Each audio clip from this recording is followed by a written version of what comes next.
ഇങ്ങനെ ഏതൊരു കാര്യമില്ല, വല്ല ജോലിക്കും പോകണം. കണ്ടിട്ട് എന്തായാലും തോന്നുന്നു ഇല്ലാത്ത കണക്ക് തോന്നുന്നു. ഇപ്പഴാ നെഞ്ചിലെ പൂടാണെന്ന്. പെയിന്റ് അടിക്കാൻ പോണ മര്യാദക്ക്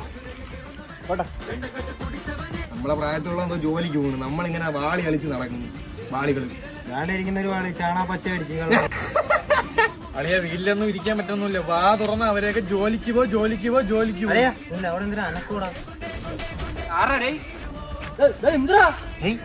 കാട്ടില് പുഷ്പേട്ടന്റെ പശുവിനെ പുല്ല് പറിക്കാൻ പറഞ്ഞു വിട്ടാടാ. തന്നെ 120 രൂപ തരാൻ പറഞ്ഞു. പൈസ വേണ്ട അളിയാ ജീവിക്കാൻ. പൈസ ഉണ്ടാക്കട്ടെ, വാടാ. കള്ളൻ. ഓക്കെ, എന്ത് ജോലിയും ചെയ്യൂലിയാ? അതൊക്കെയാണ് പയ്യൻ. അളിയ അൽത്താഫ ഒരു 500 രൂപ ഉണ്ടോടാ? അത്യാവശ്യം 500 ഇല്ലളിയാ. നീ ഒരു കാര്യം ചെയ്ത് ഇങ്ങോട്ട് നമുക്ക് അബീടുന്ന് പോയി ചോദിക്കാം. ഇങ്ങോട്ടോ 500 തരാണ്ട. 500 രൂപ